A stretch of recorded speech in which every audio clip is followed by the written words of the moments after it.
What's up, everybody? Welcome to another episode of the LA Soccer Hub Show. My name is Gio Garcia. Hope you're having a great Labor Day weekend. It's a 3-day weekend.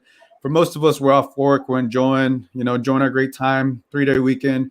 We're going to talk about World Cup qualifying. It's been Mexico, U.S. Been entertaining games, interesting games to say the least. We're also going to talk about both LAFC and LAGalaxy, which they both play. LAFC actually had a game this past weekend, but they both are back in action this upcoming weekend. So here to help me talk about that, we got Juan Pablo Marquez with us, and we also got full time with Johnny Bolin. He's joining us. JP, how you doing? I'm good, man. How are you guys? Pretty good. Johnny, how you doing? Good, man. I'm awake. That's all I could ask for, right? Yeah. Hey, look, that you're awake, and I mean that's all we need. I was gonna say, what do you guys have been up to this Memorial Day weekend? Do you guys do anything fun? Super Smash Brothers, dude. That's all I've been doing with the roommates all day. We've been playing Super Smash, having a great time. Yeah, I mean, it's nice. Everyone has the day off in our house, so we're just kind of bonding a bit. But tomorrow we're all ready to work again, so we're enjoying it while it lasts. Look, it doesn't get better than playing Super Smash Brothers. When I was in college, man, that's what we do. When I had no real responsibilities. Not saying that you don't, Johnny, but I say yeah, you don't. But once you get to my age, right? I'm older than you guys. But I'm the veteran here. But yeah, no, I remember those days. Those are fun, and I need to get me a gaming system, but I don't know if I have enough time to do all that. But I've thought of getting maybe a PS4 because I know I think that they're not as expensive, but we'll see. JP, what'd you do this weekend? Went to the LAFC game on Friday. Saturday, rested or worked. Sunday played 2 Sunday League games. So glad I can still manage to play 2 games. Nice. But yeah, I mean, today just napped. Then I have school tomorrow because I'm back in college. But yeah, nothing too crazy this weekend. Yeah, where are you going to school? So the people are listening. They know. I go to CSUN. If anybody is interested in playing, I'm the president of the club team. So if you guys want to follow me or DM me about questions about that, or if you guys know anybody at CSUN, let them know. But yeah, boy, girl, co-ed. How's it work? There's a girls team and then there's a boys team. So yeah, I'm the president of the boys team. So yeah, any questions you guys can just let me know. But yeah. Nice. It looks good. Look, so you're in CSUN. You need to go out there. You're playing out there. You're in college. You want to go play out there? Who knows? Hey, do you have to go to CSUN, or like someone like me that is on the? Can I come in and come play? I've been trying to play more consistently. So no, yeah, you have to be a CSUN student. You have to have 1 unit. You can enroll in the tennis class, and then join, but you need to be enrolled in the unit at least. Look, I'm done with school, so I'm not gonna worry. I'll support from afar. But if you have a game, I may have to I may have to come up there. But I know it's far, and I know a lot of people that go to CSUN. Yeah. But yeah, no, I've had a great weekend. I've had a great weekend as well. It's always good when there's like 3-day weekends. It's chill. It feels like another Sunday. But I was like, oh dang, it's Monday. Got to do the show. Labor Day weekend. People doing things. I was going to go to the beach. Didn't go to the beach. I played a little soccer. Like I said, I've been getting back into it ever since that skills challenge, man. I've been got my cleats. I'm trying to negotiate some indoor shoes because I'm not trying to pay like $100, $50 or whatever. There's like Facebook groups that sell these. So I've been negotiating with the guy, see if he gives me a deal. But because I'm not just trying to pay because I'm like, the thing I was almost wondering is like, I'm playing, I'm doing exercise and stuff. And then, it's like 2 months later, I don't know, I buy all this stuff and, I'm busy with something else. So I think that's my only thing that's holding me back to actually spend a lot more on gear. But look, slowly and surely I'm getting back there. So, but yeah, we'll see what happens. Anna in the chat says, Gio, do you speak Spanish? Sí, hablo español, pero mi español no está muy bien. No necesito practicar. So I need to practice my Spanish a little bit more. I know JP speaks Spanish. Johnny, do you speak Spanish? Not really. I need to learn. No. There's nothing wrong with that. But I'm assuming you understand from going to all the Galaxy games and all that stuff. Oh yeah. I mean, I can pick up some stuff, not everything though. Not everything luck. Well, hey, I know what to do when I want to talk about you. I'll just start speaking in Spanish. So, if you hear us talking in Spanish in the show, that's when you just tune out, Johnny. Don't worry about it. All right. But all right, let's talk about these World Cup qualifiers, man, because it's been interesting. Should we start? Well, let's start with Mexico because I think that's more on the positive side of things, depending who you are, depending who you support and what's going on. To me, it's a surprise what Mexico's doing. They won against Jamaica. Last minute, it was like a 2-1. Henry Martin came in. He got the goal in the 89th minute. It was very surprising to me because I was like, this is going to be a tie. Comes in and gets the win. Obviously, this past weekend, they go down to Costa Rica, and then they get their 1-0 PK by Orbelin Pineda. JP, how do you feel about Mexico so far? They're just getting the job done. They're missing, 4 or 5, I think, key players, and Chucky, Raul, Chicharito, who's been blacklisted, but I think needs to get back in there. Johan, who just went to Italy, and this is a center back. Herreras is in Atletico. So, we were missing key pieces, but, we're getting these wins. But they just don't finish. They have all these chances. They easily could have beat Jamaica 2-3-3-0, but they didn't. Costa Rica was, I guess, a chippier game away against Costa Rica, who, his golden generation has gotten older, so they're not as strong as before. But, you can't win just off a penalty. Sometimes if you control the game that much, you need to put another one in. But yeah, I mean, we have another game against Panama away. Tata Martino's not there because he got eye surgery. And I think Julian, if you're watching this podcast, please go play for Mexico. That right back position. That right back position is yours. It's his to lose. You can say that basically about the U.S. national team too, with the way Best and Yedlin are playing, but they still have Reggie Cannon to go play there. So Julian, please come to the Mexican national team. And but yeah, I mean, Mexico's getting it done, and I guess this just shows how ready Mexico is for the qualifiers, and how this U.S. men's national team is just too young and not experienced for this stage yet. They just don't know how to close games out, or don't know what to expect yet, and I'm pretty sure we'll get into it. But yeah, Mexico is just getting the job done, and I'm happy to see them. I think they're gonna beat Panama, but if they get a tie, it's fine for me. It's gonna be interesting because Panama just smashed. Jamaica. Right? Is Mexico home or their away? No, they're in Panama. So they're in Panama. It's not gonna be easy. Yeah, if they get a win, two away wins, it's gonna be a perfect start, and no pressure, not as much pressure as other teams in the region. Yeah, no. I think for me, it's like Mexico getting the job done. Oh, it looks like we lost JP for a little bit. Getting the job done because I'm gonna be honest. After they lost to the U.S. men's national team back-to-back finals, I was like, I have very little hope for. But that was the optimism of these CONCACAF, games coming in and out and stuff, and getting those points. But like JP just said, they got the job done. They got 33 points. They didn't finish the game in a smooth fashion. It was kind of an ugly win. Costa Rica had a couple of chances there towards the end to almost tie it. Kind of hit the crossbar. But yeah, they got the job done. Johnny, when you look at what Mexico's done, what are your thoughts so far? I'm not surprised. Here's the thing, and this is the key problem with it, and I'm not going to get too much into the U.S. because we're going to get to that later. But the thing is that Mexico has an expectation. Their expectation is to get into the World Cup and do what they got to do.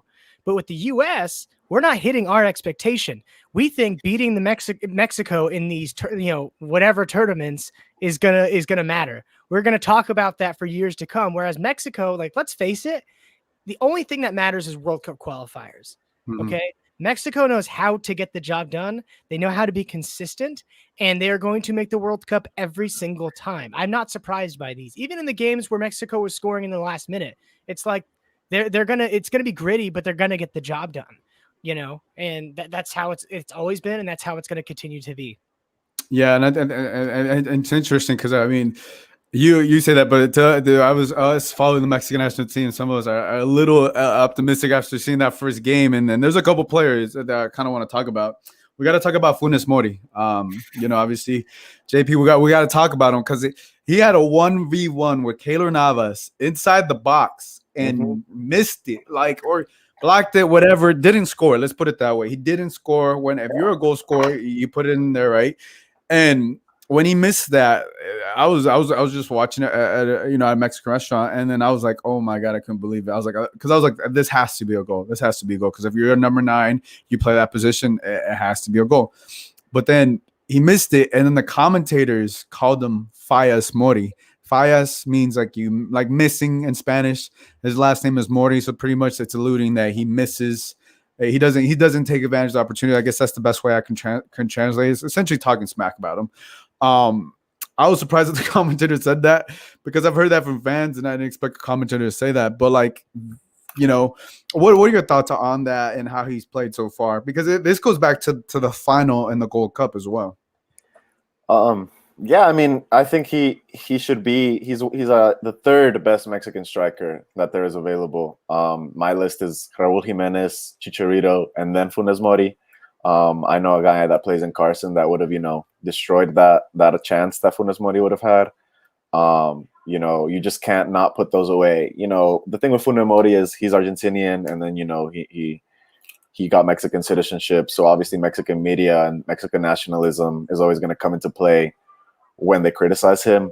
My fear is that, he keeps on missing. They put Martin in and he scores, and then they just don't call Chicharito because they say, oh, well, Martin is scoring when Chicharito is better than Martin and Pulido. So that's my fear.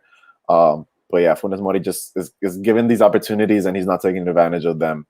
And when it comes, when we play Canada, when we play the US, when we play, Honduras in Honduras, or El Salvador in a Cuscatlan, like, you can't miss these chances. You're going to only get 1 or 2. And if he keeps on doing what he's doing, we're not going to win these games. So yeah, he should be the third striker, but Chicharito and Raúl should, get that starting chance when they're back in. Yeah, I don't know if Chicharito is going to come back, because I think I've mentioned this. It's my wishful thinking. Yeah, no, trust me. I think everybody would like to see him, maybe except Galaxy fans, because you guys may miss him for a couple games. But I think to me, Chicharito at this point has been blacklisted. I don't see a way for him to get back, because there's stuff outside of football. Obviously, his play, he's amazing. I think he deserves it, but there's other stuff outside of it. But I agree with you. I think he's Chicharito right now, even though he's injured, even though everything, right? I understand Chicharito's injury, he's coming back.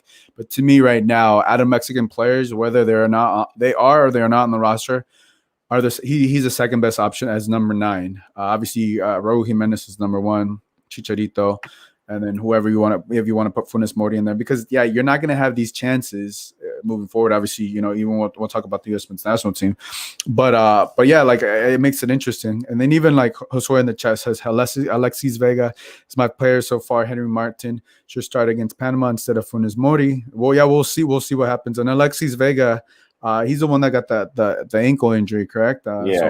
He's gone. He's out. Yeah, he was walking on crutches. What are your thoughts? Would you like to see Chicharito play, Johnny, play with Mexico, or are you happy? Obviously, are you happy that he has had time, and would you just want him just to stay with the Galaxy if it doesn't work out for Chicharito? Here's my thing. I'm okay with people playing for their national teams, even as a U.S. fan. Even though I know Chicho would be a trouble for us, I like when our players go and do well. I always want that. But realistically speaking, I don't want him to get hurt. And we've seen this season that, like, what we thought was going to be a small 2-week, injury turned out to be months, So as far as, like, if we're speaking injury wise, then no, I don't want him to risk it. But if he could stay healthy, I'm fine with it. We're used to playing without him at this point, If he could go get some more confidence, get some more experience, while staying with the Galaxy, like, that's always something to take away from, oh my God, I lost the word for it. An opportunity. There you go. So yeah, I would love to see him play as long as he can stay healthy. Makes sense. We got to talk about Joe Narajo, because it looks like the U.S. men's national could potentially use him. We know Mexico could definitely use him as well. I think it's been confirmed, or it's been talked about that he made the switch over to FIFA about going to play for Mexico. I was surprised Joan didn't get called up by Tata Martino. I was very surprised because he made it known he's been starting every game for the LAGalaxy. I don't recall. Remind me if I'm wrong, Johnny, but I think he started every single game for the LAGalaxy. I don't maybe one time against Minnesota, but I think he still played that game. I don't recall that. But yeah, I mean, I'm surprised he didn't call because Tata Martino said, look, he said this about Efrain Alvarez. If you're a playmaker for your club, then we're going to call you. I don't know if the same is true for Joe Narajo. Joe Narajo to me is so far between, Efrain. Obviously they play different positions, but Joe Narajo is a shiny new object that I feel like if it's not, obviously they didn't call him for this one, but the next World Cup qualifier, whenever it's in October, in another month. Yeah, it's October 9th. And the job that Joe Narajo has done this year, I mean, you got to be able to call him up just to see how he stacks up. I know World Cup qualifying is a different beast, but JP, what are your thoughts? Yeah, like I said, I want him on the Mexican national team. That's his job to lose. There's no right back right now playing in Mexico or playing in Europe that has Mexican nationality that is better than him. Sanchez gave up the goal against Jamaica and the dumbest way. It's elementary school rule right there. You never head it into the middle. Especially when you're in the air, you head it back, you head it to the side. What does he do? He just leaves it dead center. Obviously Jamaica's any team is gonna take advantage of that. Chaka's had his years and it just hasn't been consistent. He's just been on a downward slope. He gave the US the corner kick in the Nations League, like out of nowhere, no pressure. He just kicked it out, and then the US tied off that corner kick. I don't think that's mentioned enough. So yeah, Julian Araujo. And the thing is about Julian is that he's ready. It's not like Efrain, who looks young, who looks small, who needs some time to mold in. Julian is ready. Julian can start for Mexico tomorrow against Panama if he wanted to. He's ready. He doesn't need this adaptation time. He's ready. I'm pretty sure he speaks fluent Spanish. He's not gonna be lost. And he plays a 4-3-3 with Galaxy. They play 4 in the back. He's not gonna. There's no time period that he's gonna have to adapt. He's ready. So I want Julian for Mexico right now. So yeah, that's just my take. Yeah, and it was also his offensive game. We've seen, obviously, I mean, the pass that he got to Kevin Cabral in the El Tráfico to tie the game, he went all the way down the line. And I think that his offensive skills this season has much improved, and I think that's another asset. I think he deserves to get called up. I don't know what the conversations are like or anything, but yeah, they should definitely call him because after this season, this could be potentially last season that we see Joe Narajo in the MLS. He could definitely be shipped overseas, go to Europe and do that. But yeah, I mean, the way to see what you got, and Joe Narajo is a baller. Look, he always shows up. He's not intimidated by the big game, and I know why JP's laughing, but so I'll tell this story really quick. So at the press call, I'm going out of the way here, but I got to talk about it.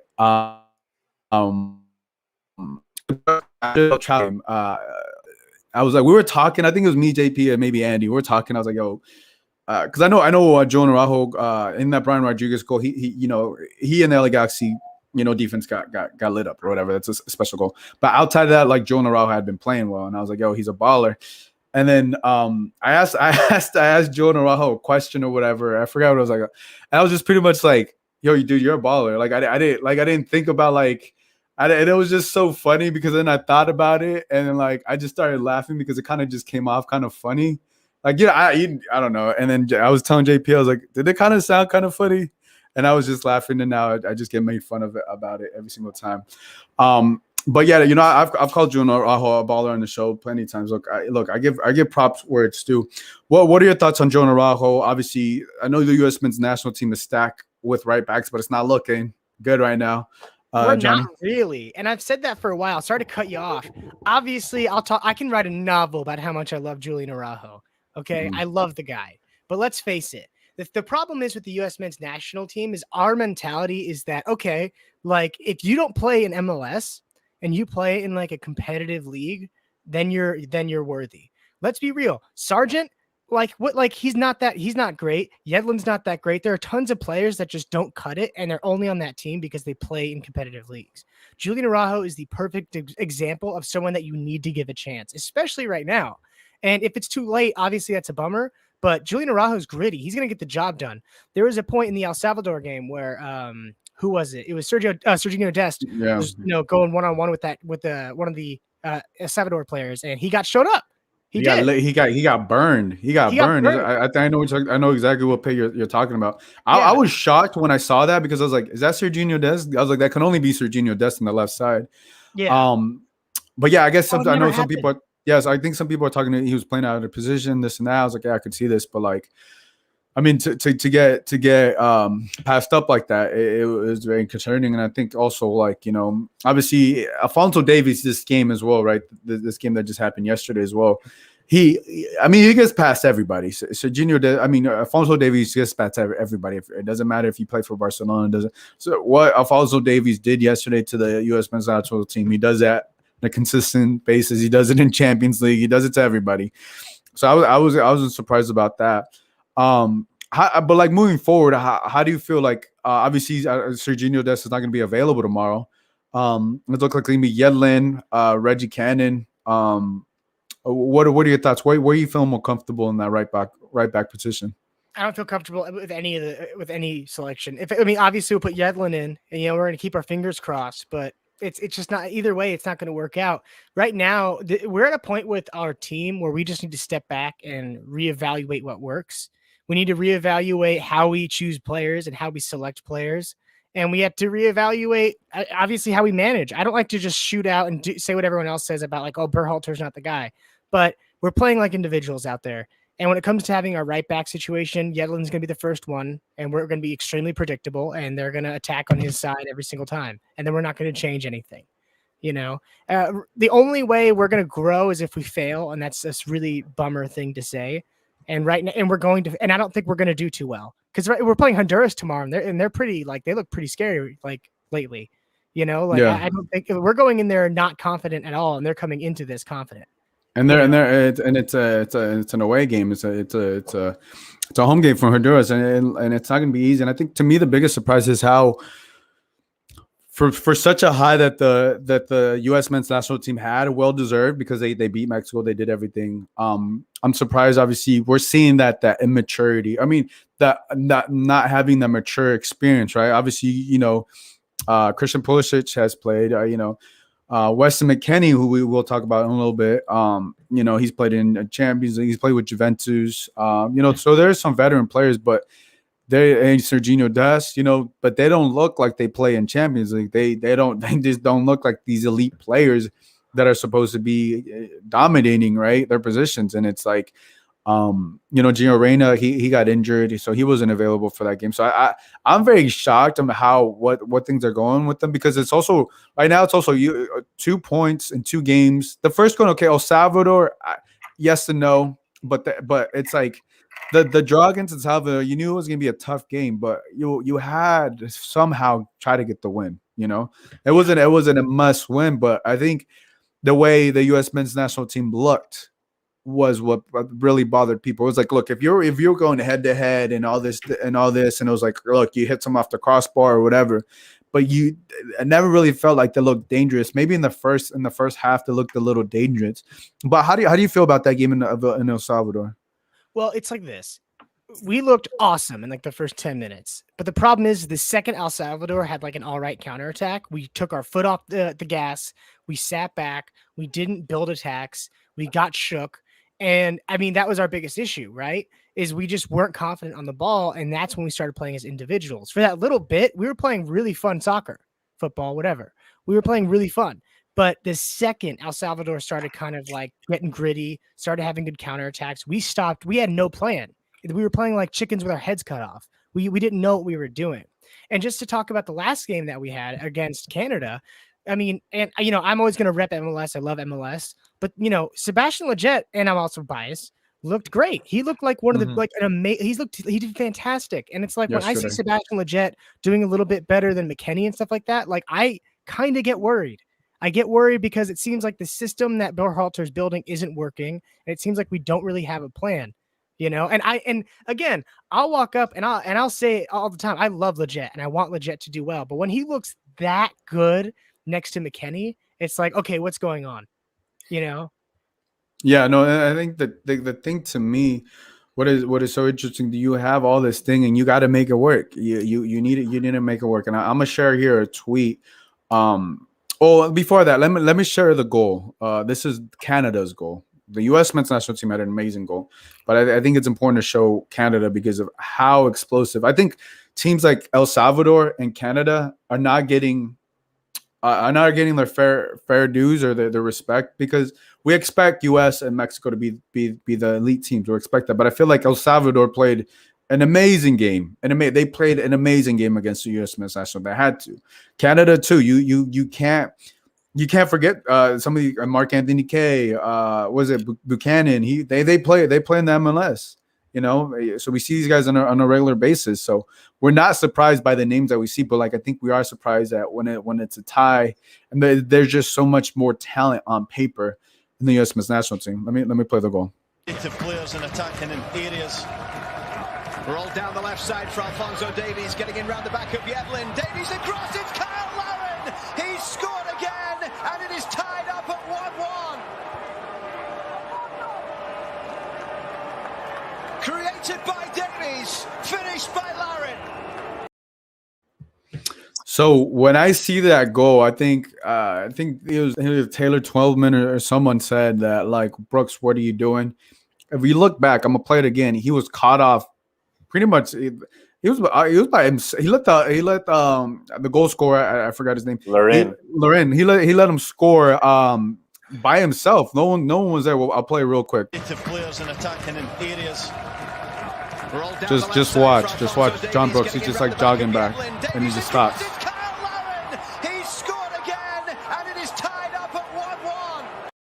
I think that's the biggest surprise because this is World Cup qualifying, and you got to go, everything. Obviously, I think you should know what Alphonso Davies is going to do. Doesn't matter who's playing right back; he's going to do that to whoever, right? But you can only contain them the best you can, and I think the way you can contain them is if you're a center back. Limit those crosses, right?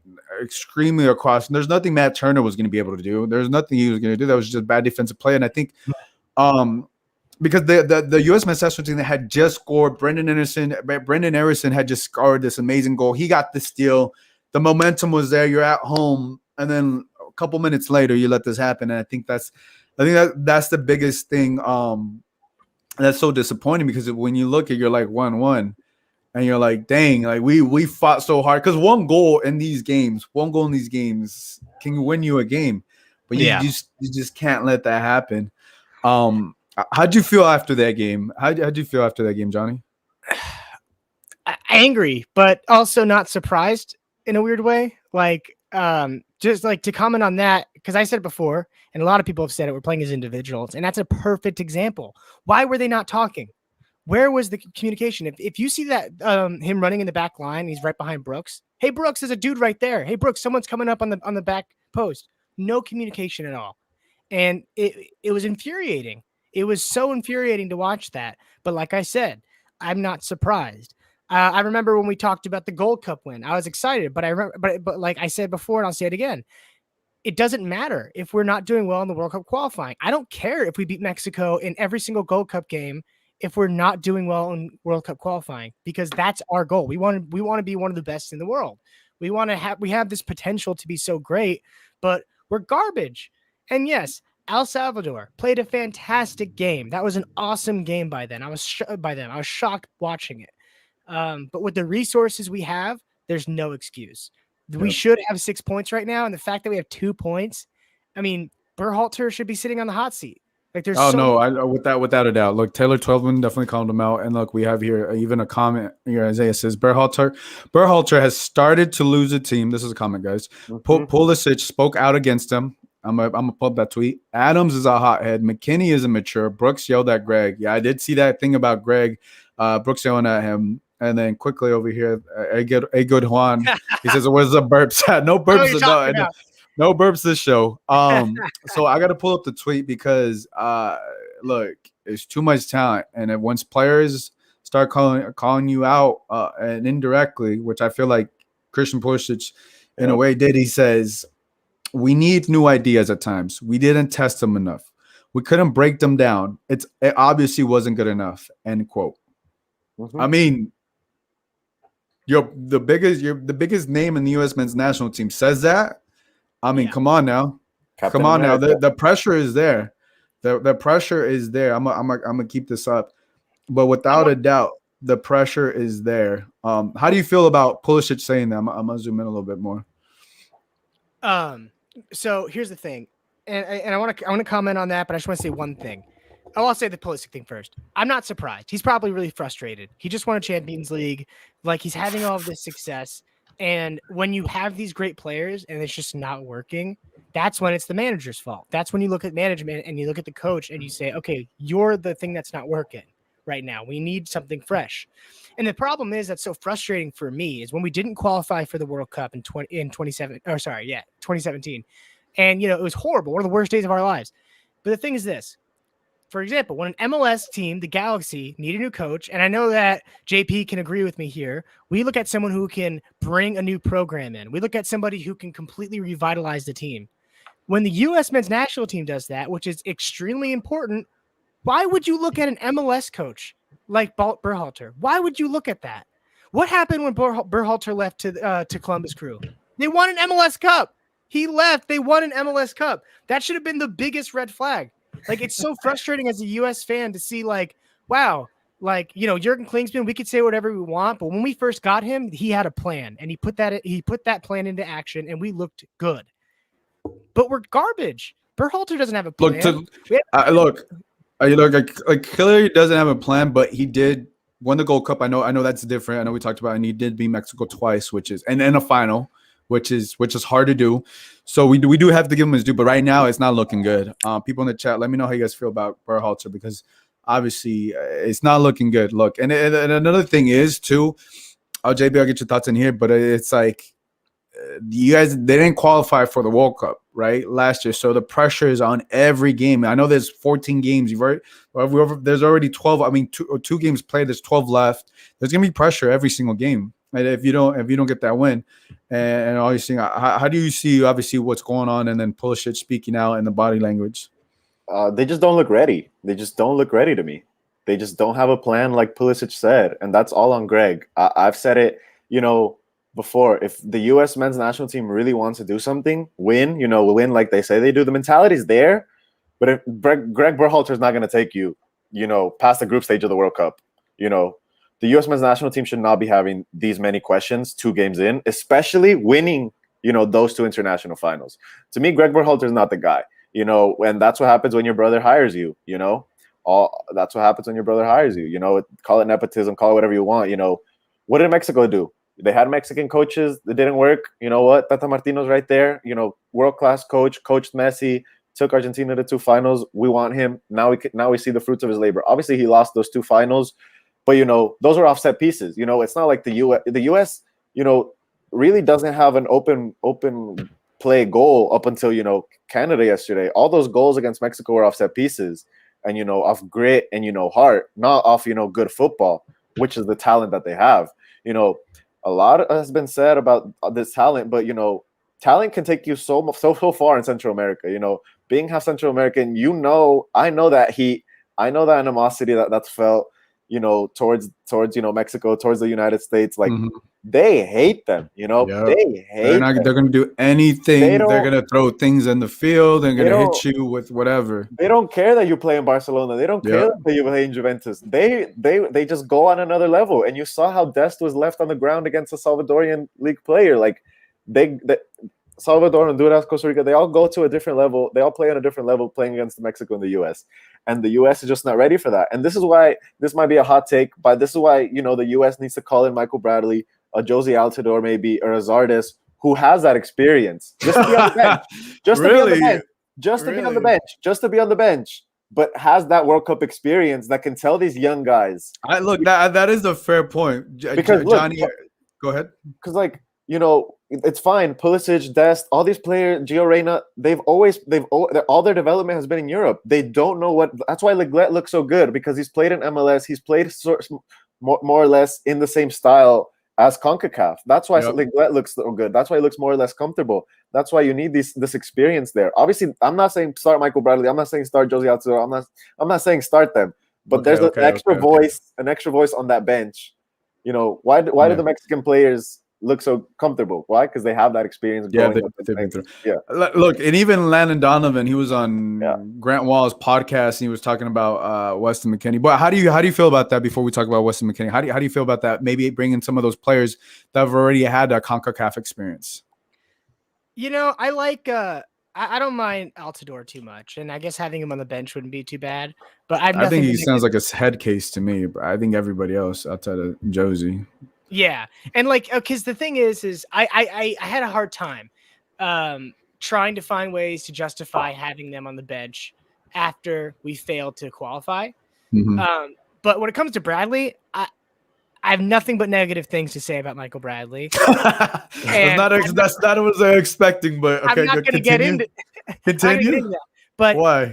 Honestly, we need to get a new manager. We need to when we say we need to rebuild, you don't get someone that has zero experience rebuilding. It's common sense. You don't look. I definitely see that, because if this result on Wednesday here in 2 days, if you don't get a win, which it doesn't look good, but if you lose, oh my god, like a tie still kind of gets you by, but you don't want to tie. They have to get a win, right? And it's not looking likely. These games are coming fast too. Like the next round is in October. It's not like they have time.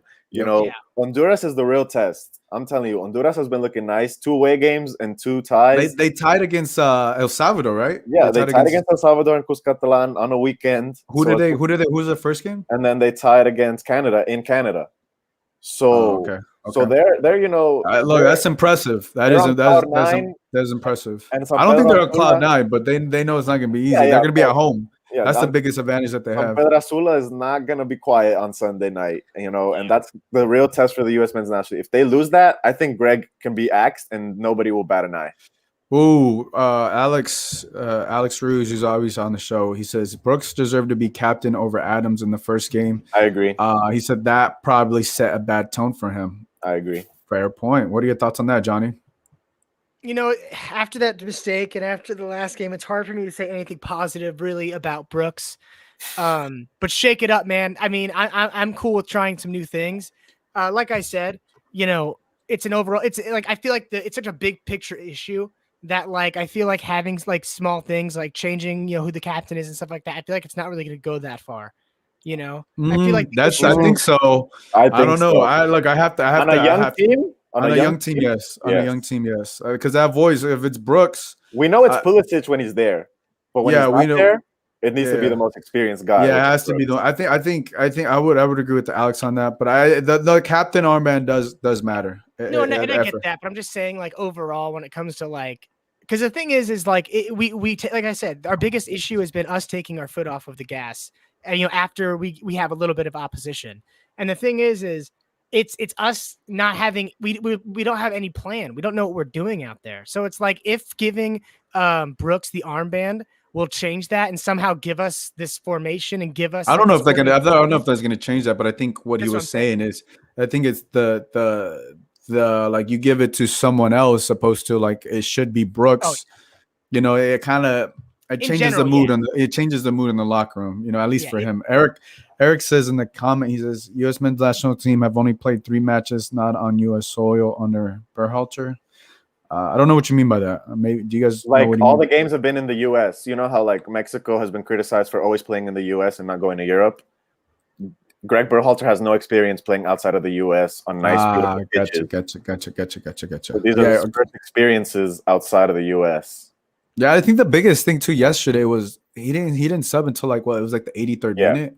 Like when you have 3 games, you need to sub. 3 games and that 3 games and that. I think that the time management and is what Taylor Twelvin definitely drilled them on as well. It was kind of on the bench, and I love that guy. Like Rodon is amazing. Yeah, he's great as a sub, man. It's like why wait that long? Like right when we put Roldan in, I mean, even for Leggett, like I was like, oh man, Leggett's coming off for Roldan, but I was still happy to see Roldan go on because it's like but that late, I mean, God, man, sorry, I'm just ranting. Pepe hasn't touched the pitch. He's on fire in MLS, and he just made this big announcement to pick the U.S. men's national. I mean, you don't play. Yeah, a lot of people, even FC Dallas's Twitter were like, what people yelling Pepe, we want Pepe. Was that true? Because I was in and out of watching the game because I was busy. Let's talk about Weston McKennie. Look, Weston McKennie plays at Juventus. He was out here in LA for the summer. I actually ran into him at Venice Beach, believe it or not. And I was like, he looked focused and everything like that. But news comes out like maybe 20 an hour before the game. I think a couple people were tweeting out that he wasn't on the bus and this and that. And at first, I thought it was like, oh, it's COVID related. He must have got COVID or whatever. But come to find out, he disobeyed, or I don't know what the word they were using. He did not follow team protocol. Let's put it that way.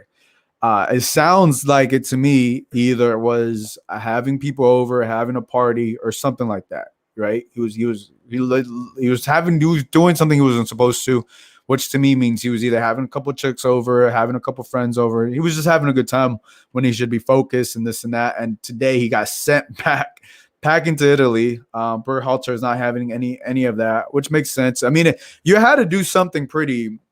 I don't know. What's the word? Drastic. Not smart, drastic for you to get sent packing and not just sit out one game.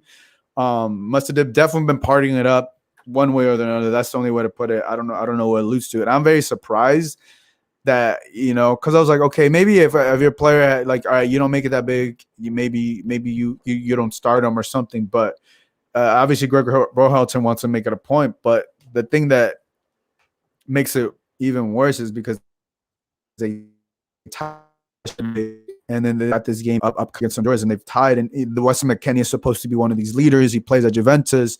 He shouldn't be acting immature or doing immature things. And I think that's really rubbed a lot of people the wrong way from what I'm seeing on social media. And I think for Weston McKennie to do this, you're hurting your team. And I think Landon Donovan, he went along the lines like, this is a selfish thing to do, blah blah. When the vets are calling you out like that, you kind of messed up. Johnny, what are your thoughts on this whole Weston McKennie situation? Might be weird to say this, but like, I'm numb to the disappointment at this point. So when I heard about this, I was just like, whatever, dude. Like, what else are you guys going to throw at us? Like, I'm not surprised. It's common sense stuff. And I agree with Berhalter's decision to be like, just get out of here. If you're not going to take it serious, then leave, and that's fair. Like, I don't, obviously I don't like Berhalter, but like, I agree. If you're not going to take this serious, if you're not going to take this qualifier serious, get out. That's really it. And this is his thing he posted on Instagram. He's like, unfortunately, I am suspended for tonight's match due to a violation of team COVID protocols. I am sorry for my actions. I will be cheering hard for the boys tonight. I hope to be back with the team soon. So he definitely was partying it up or something, allegedly. Let's put it that way because it hasn't been confirmed. Allegedly was having a good time. But in order for you to get sent home packing, you must have been doing something drastically, idiotically. Look, it's World Cup qualifying. You haven't made the World Cup, and it does. I know this is not. He must feel terrible right now, but like, you haven't made the World Cup, and everybody depends on you. You can't be partying it up when you haven't even qualified. Yeah, you know what I'm saying? Like, it's too early to do any of that, right? I know he's in Italy. Maybe he missed a couple friends, or but after the game, why can't you do it after the game or whatever, right? Like, party after the game, after you secured the win or whatever. But this is another distraction that the U.S. men's national team didn't need. We have a comment here in the chat. He says, McKennie, depending on what he did, deserves to be sent home. Yeah. I mean, he did something bad. He did something drastic. JP, what are your thoughts on this? I mean, when Landon Donovan speaks, and he barely speaks, you did something bad. And the word he used was irreversible. Oh, so, yeah. He did. So that's not a word that gets thrown out there. Being, a supporter of the Mexican national team throughout the years, like, you've seen this story. You've seen this story happen. You've seen Mexican players go out on parties, and you see how their career just derails after these types of things. You don't win against El Salvador. It's not like, the team was in a good mood. He could go out, there's also reports from Diario AS that Juve don't want him either anymore. They're going to try to unload him because it's the second time that he breaks COVID protocols. He went out with Dybala once in Italy already. So this is the second time, and Juve's not going to handle it. And then, you tie against Canada, and then, you have to play this do or die game against Honduras, and, you leave your team with an extra distraction.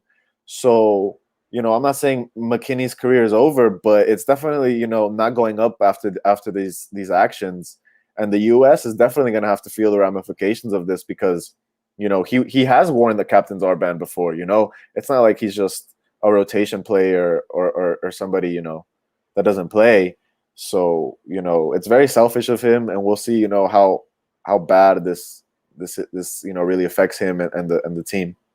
Yeah, look, I think I got the quote up here from U.S. men's national team only. It says, "It is beyond repair." I mean, yeah, when Landon Donovan uses a word like that, it's kind of crazy that, for him to say, I think I heard the words and stuff like that. It's just like, you shouldn't be doing these type of things, man. You just, I don't know, whatever's partying or whatever, like, you get the job done first, man. Get the job done first. I mean, you have your friends over, you have the chicks over, whatever you want to do, but get the job done first, and then go out and chill in Nashville or bring them back, whatever you do, whatever you want to do it after. You don't do it before, right? And I think that's what's pissed off a lot of people, and especially USMNT national, because you're gonna hurt. You're shooting yourself in the foot when you're not supposed to be doing. And I think I think this is along the lines. I think Donovan also said that would they have won if McKennie was there? You don't know that, but the chances go up, right? Your chances increase when you have him. And I think that's surprising. Are you surprised? I know you're not surprised, Johnny, but are you surprised that it was Weston McKennie that did something like this? A little bit, but also it's like, I feel like within the U.S. men's national team for a while, we've had this issue where we feel like things will naturally come, wins will naturally come. And I feel like this is just another example. Like, JP said something earlier, and this is just me spitballing. But JP said something earlier where it's like, oh yeah, we should have, maybe we should have Michael Bradley or Altidore on the bench. But the problem is those guys kind of started that like mentality, that like, we deserve this mentality, we're going to win these games either way mentality. And I feel like McKennie just has that mentality, and he just doesn't really care about what he's doing. And when you play at the level he plays at, you should look at the most successful guys next to you, see how much they're training, see how serious they take it, and like, try to reflect that. But he doesn't do that, and he's just making stupid mistakes. And if anything, it should be more than an Instagram post. Like, to have a call to action, say like, I am sorry, this, I messed up, this is stupid. Look, like, feel guilty. Like, you disappointed so many fans, you disappointed your team, even Juventus looks at it. This looks bad for him at Juventus. Yep. Like, act like you care a little bit, man. Like, it's just, I'm shocked a little bit. I mean, I'm shocked, but I'm also like, seeing how he responded to it, maybe I shouldn't be, Yeah. And it's crazy. Alex says, I want Conte as U.S. men's national team manager so he can use the U.S. wingbacks to their best potential. Imagine Des and Bello are playing well with the U.S. national team. Yeah, I mean, how do you let's talk a little bit more about Gregg Berhalter. Whatever result, if they don't get a win, are you already out? Gregg Berhalter out? I'm already Gregg Berhalter out, man. Like, literally, like when you look at, like I said before, the U.S. men's national team, you want it to be a system. You want it to be an organized system, and Berhalter is not that. He's not that. Like, I will always stand up to MLS and want to give MLS credit whenever I can, but I do not want an MLS manager as the U.S. coach. I don't want that. I want someone who has experience. I want somebody who's able to build a system and who has history building successful systems. Berhalter, I remember when we signed him, I was just like, what is this? It was a surprising signing. What if, because look, if they fire him, I think you can look at Conte, or you can look, the only coaches that I would see in the MLS that I would seek that could replace him, which probably won't happen. These Caleb, there's 4 choices, but the last choice is going to be debatable. This is what I see. Number 1, Bruce Arena, because he's already done it, right? right? They don't want that. Look, let me just throw it out there. Hot take. Okay. I'm gonna get lit up, but hot take. Bruce Arena, because he's already done it. These are MLS coaches. This is not if you had to go down the MLS route. Yeah. All right, let me I make have my that clear. picks too. Let me make that clear before I be like, oh, he didn't mention anybody in Europe. I would say either Bruce Arena because he's already done it, and he's clearly killing it with New England Revolution. Brian Schmetzer. Oh, yeah. He's amazing. I probably would have him my number one, and then Bruce Arena. And then number 3, it would be Greg Vanny. Because of what the way Greg Vanny, what he does, man, was so much. Greg Vanny is he's an amazing coach. And then number 4, this will be a hot take. And then number 4, because it's not looking good for him and LAFC is Bob Bradley. No, and I know a lot of people have seen it, have tweeted about Bob Bradley, but I don't. That's like a long shot. But I would say Brian Schmetzer, Greg Vanny, and then Bruce Arena, and then long shot would be Bob Bradley. I would put Kansas City's coach over Bruce and Bob. Fair enough. What's his name? I forgot. I can't get it. Tab Ramos? Is that Tab Ramos? No, the Kansas City one. We just played him too. So yeah, see how much we know about. Man, you guys beat him 4-0, and you're gonna say he should be our coach? Come on. No, because he's been consistent. Yeah. Let me try to get it right here. But yeah. While you get that up, I want to say mine. I'm gonna shoot mine real quick.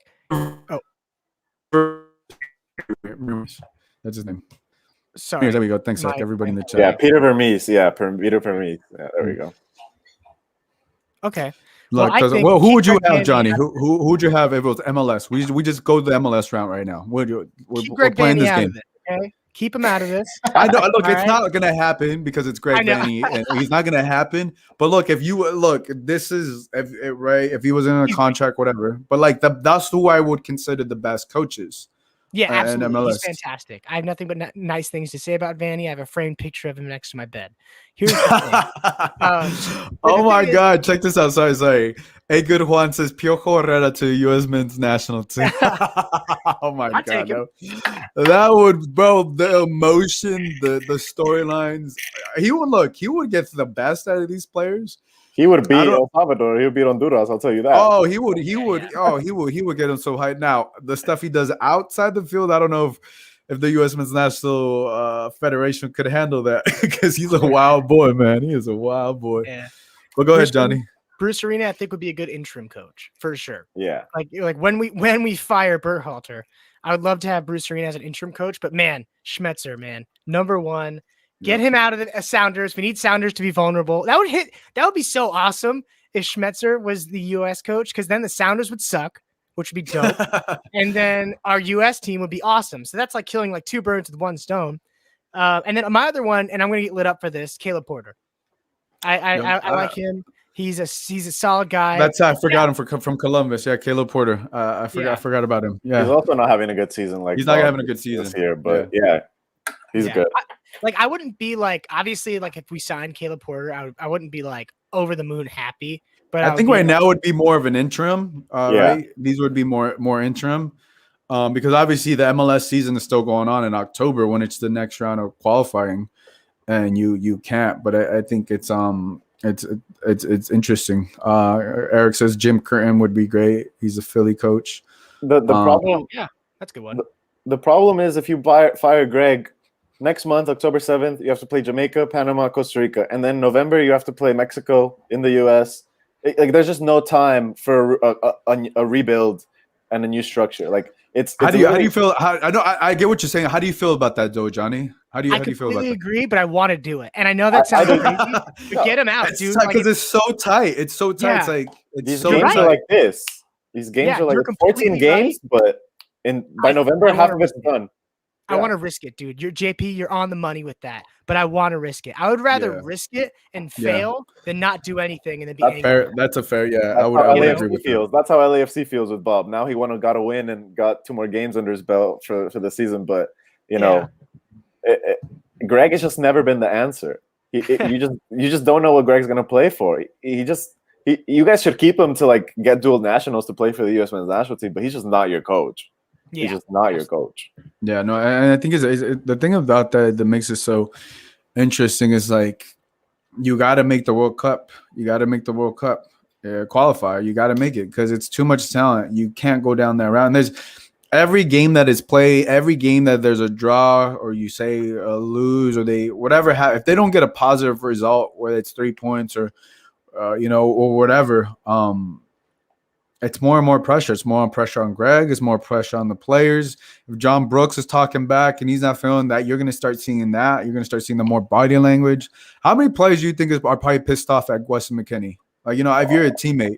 Everyone, dude. Yeah, Everyone. if you're a teammate, imagine like, dude, you left us hanging, right? Like, obviously you got to move on from that. You can call other players, but there's no one that can replace Weston McKennie right now because the games come so fast. And they had to call, and I understand why they had to call Jackson Ewell. An MLS player. Let's put it that way. I don't know if Jackson Ewell was the answer, but I understand why you had to go the MLS route because you're not going to fly someone in for like a day and then go back to Europe. It didn't make sense. I understood that you weren't going to get a European player. Now Jackson Ewell is questionable. Yeah, it's a questionable. Johnny, what are your thoughts on them bringing in Jackson Ewell? Okay, here's the thing. I'm fine with it, but I think that we had the resources anyway. Like, I know that sounds crazy. Like, I'm so like bummed out, but I'm comfortable having Roldan and Lletget start with each other because just like JP said before, they have that experience with CONCACAF. They know how to play these like weird, gritty games. Mm-hmm. And I think part of managing is understanding your players' strengths and weaknesses, not just starting them because they play in a really competitive league. And I think having Roldan and Lletget and it is a good choice, but I think having Sebastian Lletget and Roldan in the middle and having Roldan cover McKennie's spot would be awesome. Yeah, I saw Alex's comment. Yeah, no, Alex was supposed to be on, but he's out of town. He's having fun. Don't worry about it, Alex. We got plenty more shows moving forward.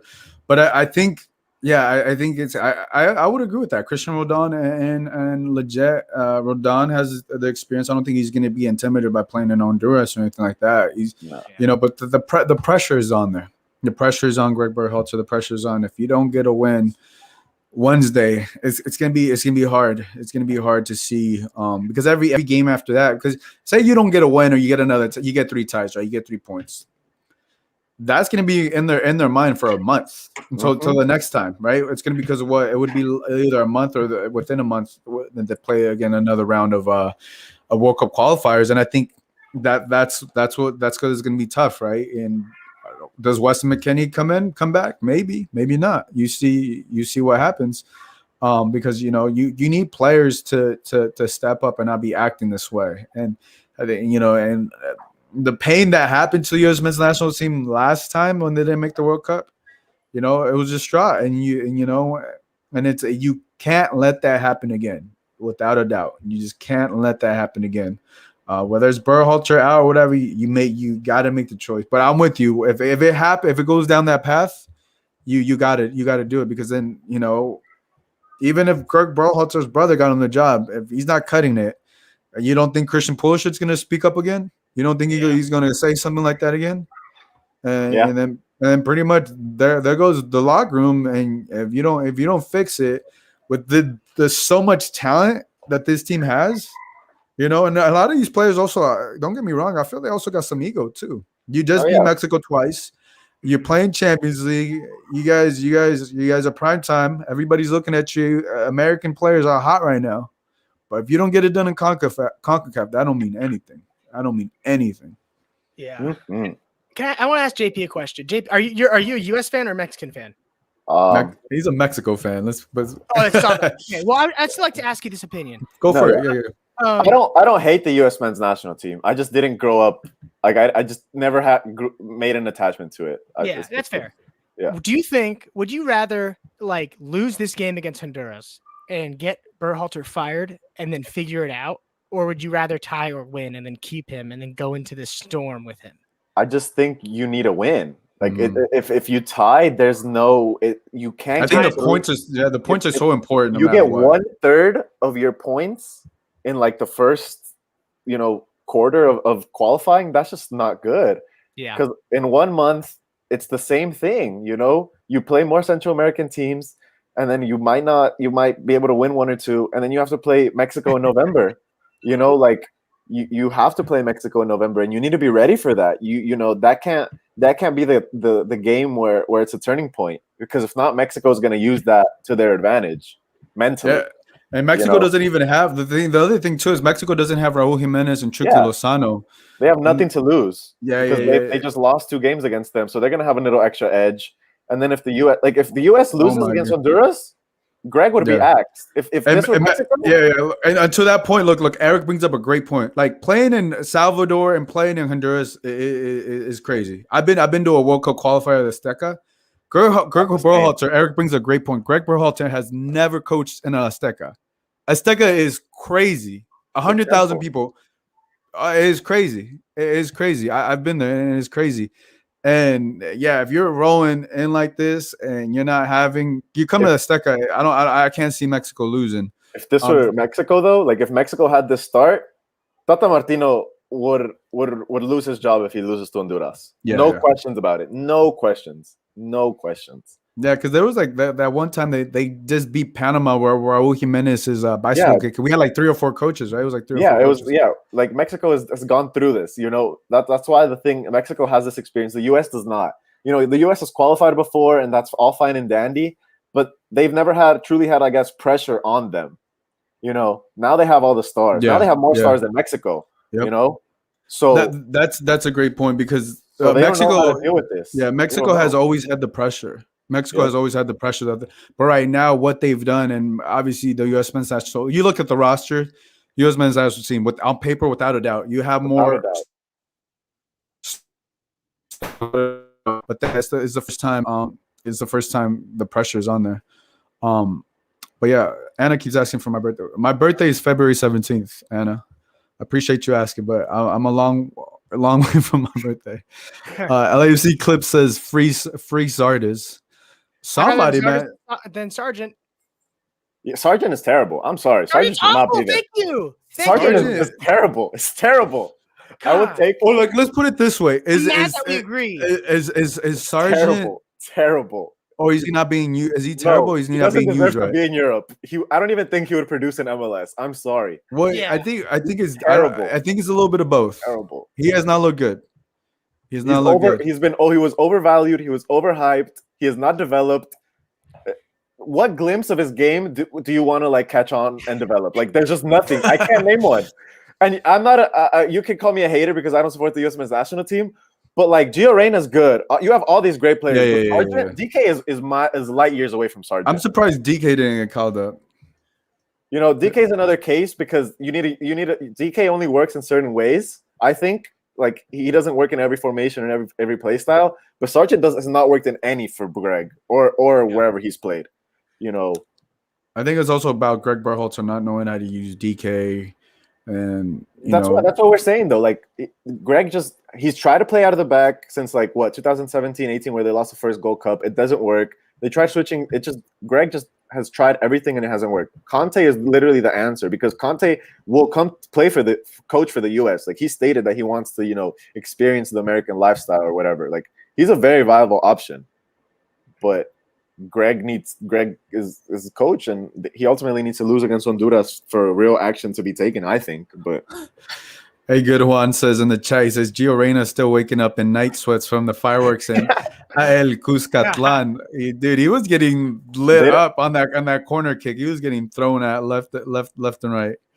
Eric says Bradley with Pulisic. So I think Michael Bradley with Pulisic. I mean, you got some experience there. You got the experience there. But yeah, I definitely expect Pulisic to be a lot more vocal again. If they don't get a positive result on Wednesday, because it's not these games are coming quick and you can't be dropping points or not getting these points. I don't think anybody's overreacting. I think everybody's properly reacting to this because the pressure's on. The talent and the results are just not matching up. Yeah. And it's not like they're missing. It's not like they're out shooting. They're not out shooting. They're not out playing. It's just we just play like crap. It's not being unlucky. It's not being unlucky. It's just being bad. It's bad. Yeah, it's not good. And just like you said something earlier about like how the Mexican national team they do a really great job of finding players that do well for their clubs. Yeah. And the problem is with America, we have like this idea where it's like, and I said this before, I'll say it again. If you play in Europe, you must be good. So come on and play and start for the national team. And that's why I think Sargent is always starting these games, but he's just so bad, man. He's so bad. He's still bad. He hasn't produced in any team. Like, Yeah. I'm surprised. Look, they say Zimmerman over Brooks. I'm surprised Zimmerman hasn't gotten a look. I mean, Zimmerman's more of a leader. Zimmerman's more vocal than Brooks, which is kind of the edginess you need in these games. But I want to read Taylor Twellman's quote because I meant to pull this up. He said, "When I say pressure," he puts that in quotation marks, "this group will face is something no other U.S. men's national team in history had because they didn't follow a World Cup qualifier. So getting off to a great start was vital. So the anxiety doesn't build with the masses. This group is still new, so now who leads? Question mark, exclamation point." That's what I'm saying. End quote. I mean, I know some people are not a fan of Taylor Twellman, but he's speaking facts. He knows he's played for the team. He's played, it's like, to me, it's like, it's like with all this going on, like you got to be able to regroup. You got to be able to regroup. And then you sit down and have a serious conversation if Gregg Berhalter isn't able to cut it, because like within a month, it's gonna be tough. All right, guys, let's get some final thoughts because I feel like I think we've covered everything. We were supposed to talk LAFC and LAGalaxy, but look, World Cup qualifier I think has been more entertaining and more important to talk about. I know LAFC got a big win. Big 4-0 win. We need to be consistent. That's all I'm going to say. We can't just win that one game and not be consistent. Yeah. So obviously, World Cup qualifying continues Wednesday. Mexico plays Panama in Panama. U.S. men's national team plays Honduras in Honduras. So those I'm gonna be tuning into both those games. I have to see the time. I'm assuming that they're playing right at the same time. Mexico plays at 5. 5. Okay. Mexico, U.S. plays at 7, so they don't overlap. So it'll be perfect. Perfect. So I'll be able to watch both games because I like that. Johnny, final thoughts. I think that I'm gonna get really a lot of crap for this. I think Honduras is gonna win 1-0. I think that they're gonna probably score like in like the second half toward the end, and then the US are just gonna give up because that's how it works. And Berhalter, he has to go. That honestly though, he has to get it the hell out. Like, get him out. This just doesn't work, man. Like I feel like I love this game so much, but I'm so depressed watching them play. Like it just sucks now. Like it just sucks to watch. I dread it. I dread watching it. So get Berhalter out. We're probably gonna lose to Honduras, which is good because if we lose to Honduras, then Berhalter he's gone for sure. He should be. That's the thing. He should be. We'll see, but we'll see because I don't know if it's a for sure thing. We'll see because I don't know. I don't know. I don't know if I see that. But if Pulisic is like, yo, we need a new coach, then yeah. I see that. But we'll see what happens. But it's interesting. JP, final thoughts. Yeah, I mean, historically, San Pedro Sula is a fortress for Honduras. They beat Mexico a lot there, and they've beaten the U.S. a lot there historically. So it doesn't, like Johnny said, it would not shock me if Honduras pulls the result Wednesday night in the humidity with their fans, and the U.S. just don't get it through. Mexico, I'm happy with. They should not lose against Panama. I don't think Panama has enough to be them. We'll see. That's gonna be an interesting tie. game. It'll be a good game. A tie. I'm okay with a tie. Tie. There's nothing wrong with a tie. Joe Narajo, if you're watching this, come play for Mexico. The right back spot is yours. LAFC got to win. Got to be consistent. But yeah, World Cup qualifying is exciting. South America, CONCACAF, everywhere. It's a blast. Yeah, no, hey, look, guys, if you're wherever you're watching on Twitter, Facebook, give us a subscribe on YouTube. And those for you guys listening, tune in on YouTube. Give us a subscribe. Trying to grow the YouTube channel. Would appreciate if you guys subscribe, hit that subscribe button. Just trying to grow that. So if you guys like the content and everything, please go and hit the subscribe button on YouTube. But yeah, that's going to wrap things up. So for Johnny, JP, this is Gio. We'll catch you guys next time. Bye, everybody.